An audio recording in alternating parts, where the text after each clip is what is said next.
नमस्कार मित्रों। आज आपके साथ एक बहुत ही रेयर, बहुत कम जाना हुआ एक सूत्र आपके साथ उस पर वार्ता करेंगे।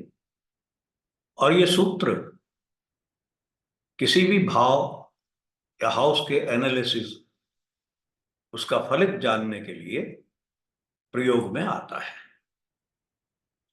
प्राय हम किसी भी भाव के फलित के लिए तीन चीजों का ही सहारा लेते हैं: भाव, भावेश और कारक। ये सूत्र उससे हट करके है। और ये सूत्र जो है प्रत्येक राशि पर नहीं लगता है, केवल 7 राशियों पर लगता है। और ये सूत्र ग्रह के उच्च राशि पर आधारित है। 7 ग्रह 7 राशियों में अपनी उच्च राशि में माने जाते हैं। राहु और केतु में बहुत भ्रांतियां हैं, इसलिए हम उसको नहीं ले रहे हैं कि किसको ठीक माना जाए। पहले हम उच्च ग्रह की स्थिति का अवलोकन करते हैं कि वो क्यों इंपॉर्टेंट है, क्यों उसका महत्व है। हम एक तरह से कह सकते हैं कि कोई भी ग्रह जब अपनी उच्च राशि में होता है तो ये मानिए जैसे कि वो राजा है और अपने सिंहासन में आकर के बैठ गया। ये उसका सिंहासन है, उच्च राशि जो है। और जब ग्रह अपनी नीच राशि से उच्च राशि की तरफ चलता है, उसको हम आरोही भी बोलते हैं। और हर शास्त्र में हर जगह आरोही ग्रह की का फलित अच्छा माना गया है। इसके लिए एक और शब्द इस्तेमाल होता है, प्रयोग करते हैं, उच्च उच्च अभिलाषी। उच्च की तरफ जाने का अभिलाषी, उसकी इच्छा है वहां जाने की। तो इसका मतलब ये हुआ कि कोई भी ग्रह अपनी उच्च राशि में सुखित है और उस राशि को सिंहासन की तरह देखता है। तो अब सूत्र बताते हैं। सूत्र है कि पहले गौर करो कि किस राशि में कौन सा ग्रह उच्च राशि का होता है। अब ये केवल 7 राशियां हैं। इसमें से कुछ राशियां हैं जिनमें कोई ग्रह उच्च राशि में नहीं होता। वो 5 राशियां हैं, वो आप सब जानते हैं, मैं वो रिपीट नहीं कर रहा। तो सूत्र क्या है कि पहले निश्चित करें कि कौन सा ग्रह यहां उच्च राशि में होगा, ये उसका सिंहासन होगा। और उस ग्रह को अब देखें कि उसके संबंध क्या आ रहे हैं। अगर वो ग्रह शुभ से संबंध रख रहा है तो वो ग्रह बहुत फेवरेबल हो गया। और जिस भाव में वो राशि पड़ रही है उस भाव के लिए वो बड़े अच्छे फल देगा, सफल फल देगा। यहां पर अब पाप संबंध भी आ सकता है। उस उच्च ग्रह, जो उच्च राशि का ग्रह जो है, पाप संबंध होगा तो वो कष्ट में आ गया, तो वो थोड़ा विपरीत फल भी दे सकता है। या उस भाव के फलित में थोड़ी रुकावट, थोड़े कष्ट, मेहनत, ये सब दे सकता है। अब एक और यहां पर बात आती है कि जो ग्रह, मान लो मेष राशि है, मंगल उसमें उसका उच्च का सिंहासन है। और मंगल, सॉरी मैं गलत बोल गया, सूर्य उच्च का सिंहासन है, मंगल उसका स्वामी है, तो सूर्य वहां पर उच्च का होता है मेष में। अगर सूर्य मान लो अपनी नीच राशि में ही विराजमान है, तो क्या कहेंगे, वो अपनी सिंहासन को टकटकी लगा करके देख रहा है, दृष्ट कर रहा है, वहां जाना चाहता है।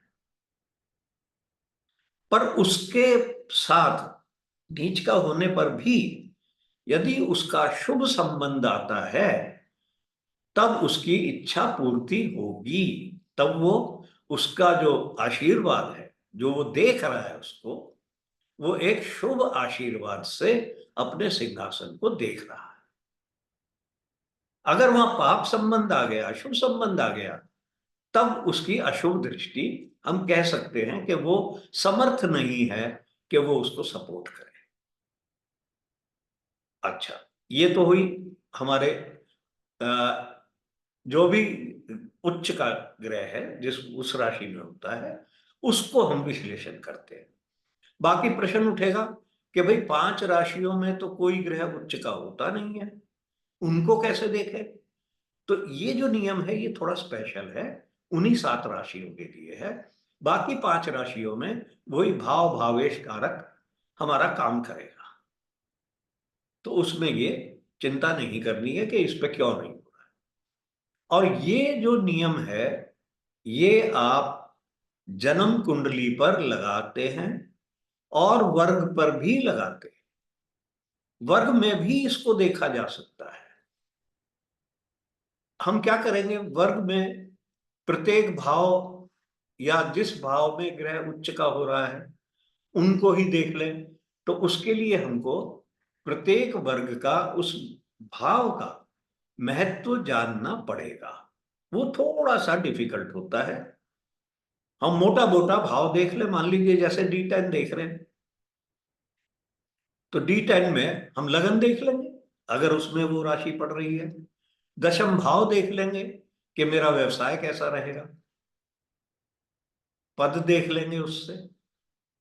नवांश है, नवांश में हम लगन देख लेंगे। लगन तो हम हर एक का देख सकते हैं, भाई ये कैसा फल दे रहा है। उसमें हम देख सकते हैं सुख, चतुर्थ भाव अगर राशि पड़ रही है तो। विवाह की का जीवन, आयु, विवाह की आयु, वो अष्टम भाव से देख सकते हैं। तो इस तरह से हम इसको आगे एक्सटेंड कर सकते हैं। तो ये हमारी इनिशियल टॉक हो गई। तो अब हम एक चार्ट पे इसको देखते हैं।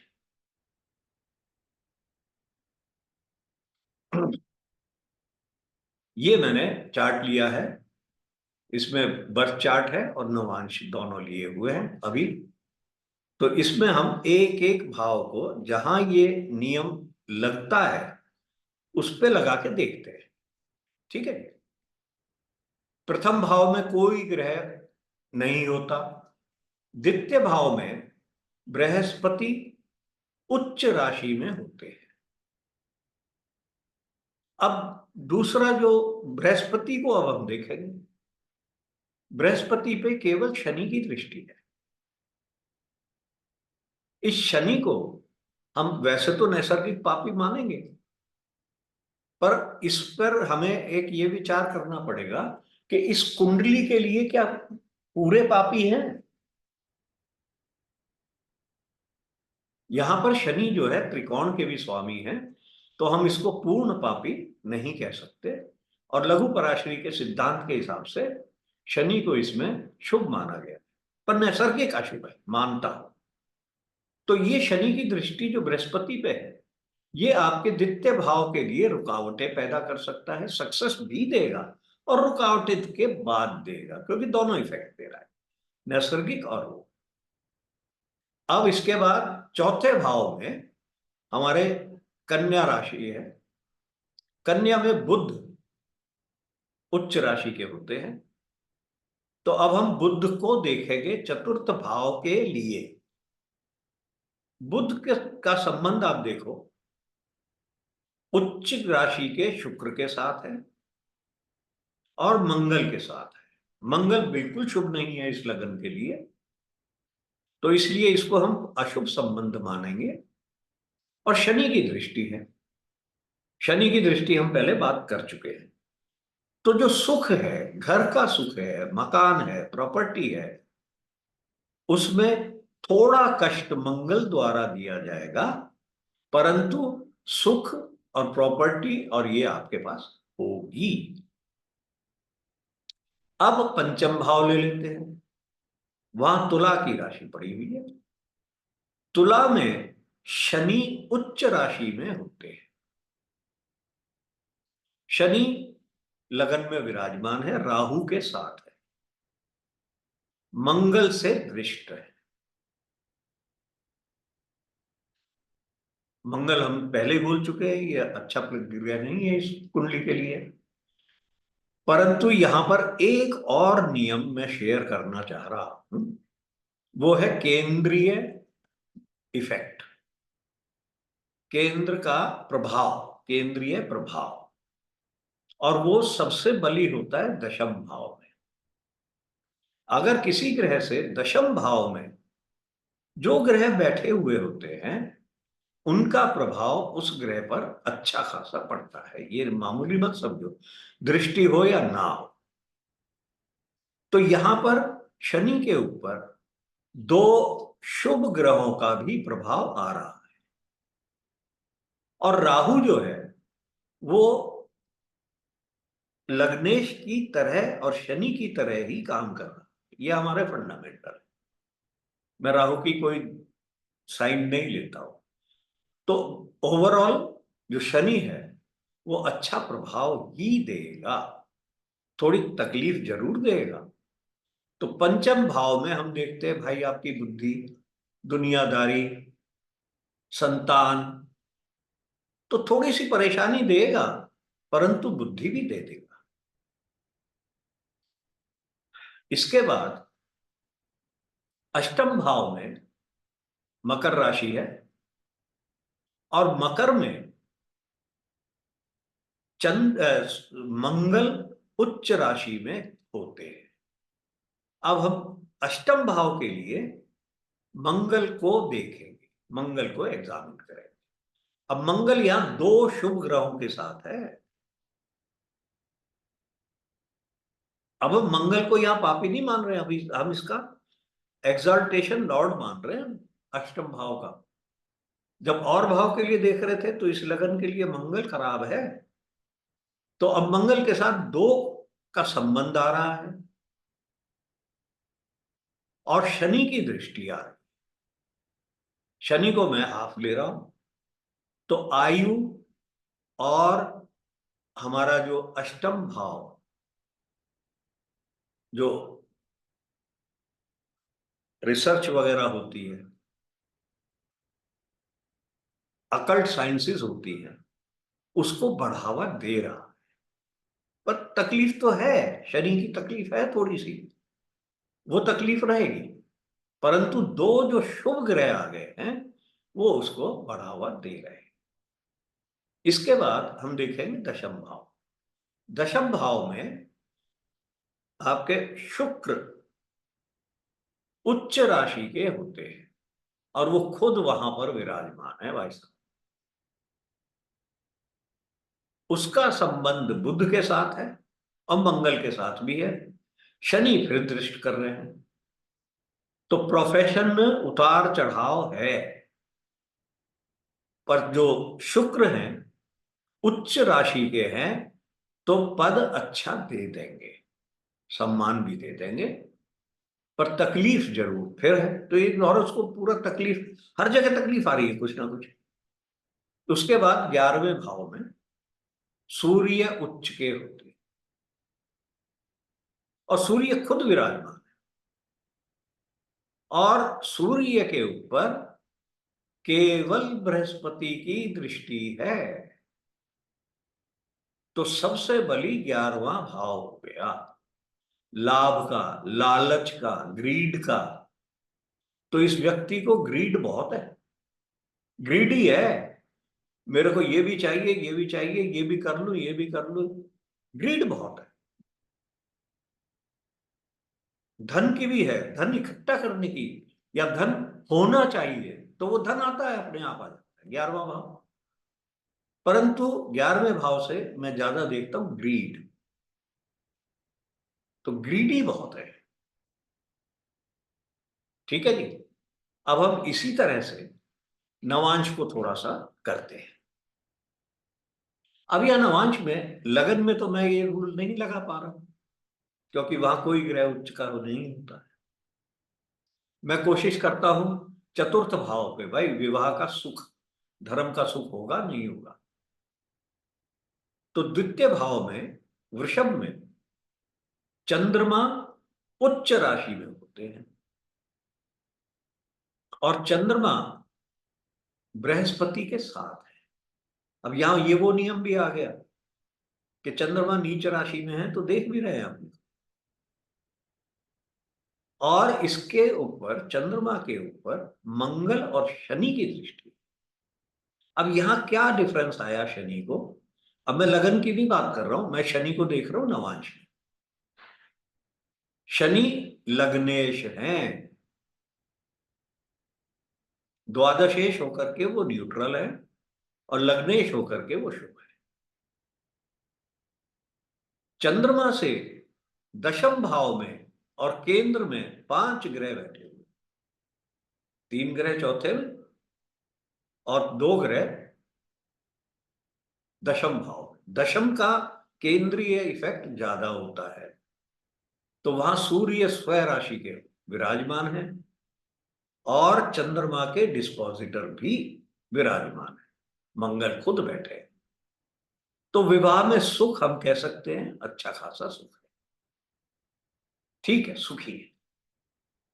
अब एक विवाह के लिए यहां पर, क्योंकि कन्या राशि 8वें में विराजमान है, तो हम वो विवाह की आयु भी देख सकते हैं यहां से।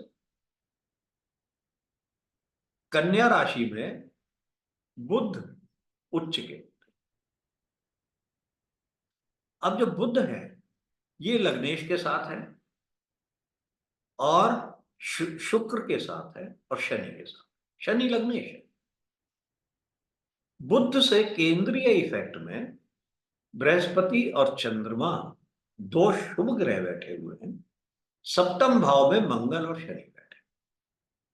तो ये अबव नॉर्मल, मतलब अच्छा स्ट्रांग है बुध, तो ये विवाह की आयु अच्छी खासी लंबी दे देगा। अब इनके विवाह को 52 साल तो हो चुके हैं और अभी तक भी वो विवाह चल रहा है। ठीक है जी। तो अब हम एक और वर्ग पे विचार कर लेते हैं। ये वर्ग मैंने इसमें सेलेक्ट किया है, हमारा ये वर्ग है दशमांश, क्योंकि विवाह और कर्म क्षेत्र ही सब देखते हैं। अब यहां कर्म के उसमें पहले लगन को आप देख लो। लकीली यहां पर तुला राशि है, तो तुला राशि में शनि महाराज उच्च राशि में स्वयं विराजमान है, जो यहां उच्चेश होते हैं। इसके ऊपर बृहस्पति की दृष्टि है। अब यहां अगर मैं कहूं कि भाई इस कुंडली के लिए तो बृहस्पति अच्छे नहीं है, ठीक है ना, तीसरे और छठे के मालिक है, तो इसको हम नेचुरल वही वही रूल लगाएंगे कि नैसर्गिक शुभ हैं, वो भी इफेक्ट देंगे, और फंक्शनल मेलेफिक है। तो दशा में बृहस्पति अशुभ फल देंगे, नैसर्गिक शुभ फल देंगे। तो यहां बृहस्पति ने शनि को दृष्ट किया है, दोनों फल दे रहे हैं, तो अच्छा व्यवसाय रहा। परंतु जब जब बृहस्पति की अंतर्दशा आई है, कष्ट भुगतना पड़ा है। वैसे अच्छा फल दशा में, जो फंक्शनल मैलेफिक होते हैं वो दशा में तकलीफ देते हैं। अब मान लो मैं दशम भाव भी देख लेता हूं। दशम भाव में बृहस्पति उच्च राशि में होते हैं। बृहस्पति को शनि महाराज देख रहे हैं। इस कुंडली के लिए शनि योग कारक है, परंतु नैसर्गिक मैलेफिक है। दोनों इफेक्ट देंगे। तो जो पद है, व्यवसाय है, उसमें इनको बहुत चेंज देखने पड़े, और हर चेंज के बाद कोई अच्छा ही हुआ। चेंज बहुत हुए, बहुत प्रोफेशन चेंज किए। तो यहां पर ये इसका रहा हमारा। अब हम, ये मेरे ख्याल में आप देख चुके हैं, तो यही विश्लेषण आप और वर्गों पर भी लगा सकते हैं। बस इस रूल की लिमिटेशन क्या है कि ये केवल 7 राशियों में काम करता है, बस। बाकी के लिए अपना आप नॉर्मल नियम लगाओ और देखो। ये जो नियम है इन 7 राशियों के लिए एक और स्टेप आगे है। जो नॉर्मल नियम है भाव भावेश भाव कारक का, उससे ये एक स्टेप और आगे है, और ये बड़ी अच्छी तरह से आपको दिखा सकता है। यहां पर एक मैं आप लोगों से और रिक्वेस्ट करता हूं कि ये सूत्र हमें मिला उच्च राशि को देखने का। अब मान लो हम जो राशि देखें वो किस ग्रह की नीच राशि है, उसको मैं कैसे अप्लाई करूं? क्या इस रूल को, इस सूत्र को मैं आगे बढ़ा सकता हूं, उस पर अप्लाई कर सकता हूं? मैं सो अनुरोध करता हूं आप लोग ट्राई करिए। और क्या फलित उल्टा होगा, शुभ की जगह अशुभ होगा? तो इस तरह से करके आप देख सकते हैं। ठीक है, तो आज के लिए इतना ही। बहुत बहुत नमस्कार।